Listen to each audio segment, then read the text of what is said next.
Niigaan, this day has always been about kids, right? The kids who survived, the little ones who didn't make it home. So many kids today wearing orange shirts everywhere in this country. What do you make of those kids?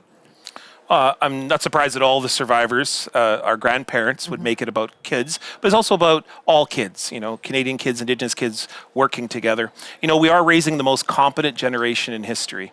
They know more than anyone has ever known in Canadian history on this issue, how to work together, how to work effectively and deal with what is an economic, environmental crisis, which at the center will always involve Indigenous peoples. It's people our age that perhaps aren't always so fast, are still debating the merits, the why. And it is the young people who want to move fast yesterday. They want to implement the 94 calls right away.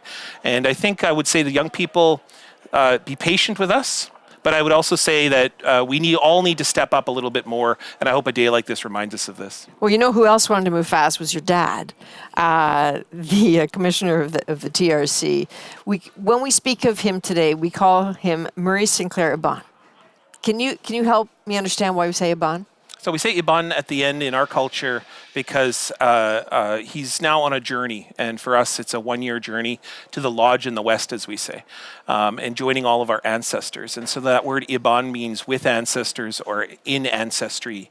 And that means that we recognize that he is there. And so whenever you say his name on a day like this, but any day, we say it and he'll turn his head around when he's on that journey. And he'll think he's being called back. So if we have tears in our eyes, he's definitely going to want to come back. That's why we must keep saying Iban.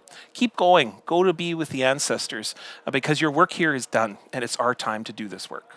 Do you think he saw that his work was done? I mean, what's your sense of how he would interpret where this country is on reconciliation? Well, if you knew Dad, he'd spend his life on the road.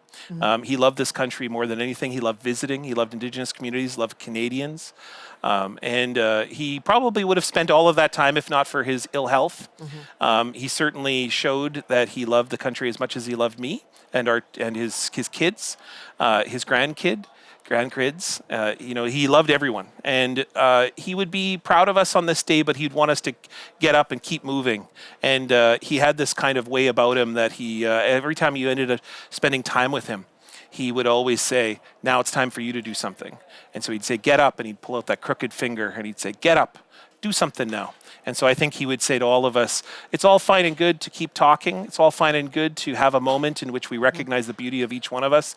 Now we got to do something. We got to go talk in coffee shops, boardrooms, classrooms all across the country, and we got to evoke and create change everywhere. So given that, what is something that might have given him a lift that definitely puts a lift in your step? I think having the Prime Minister here would have meant a lot to my father. I think having our first Indigenous Governor General here. As the Governor General, Her Excellency, reminded us, reconciliation is a generational task that must be lived and practiced every day by every Canadian. Rile up the crowd by talking about the power of youth and imagining a future where Canadian and Indigenous youth are together and both fulfilling their goals together. But I think probably the most powerful moment was hearing so much language.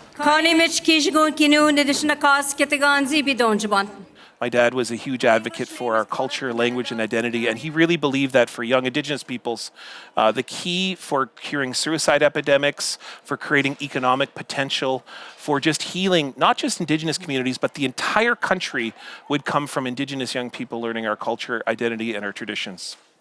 Niigaan Sinclair, as always, thank you very much. Thanks so much for having me. Cheers.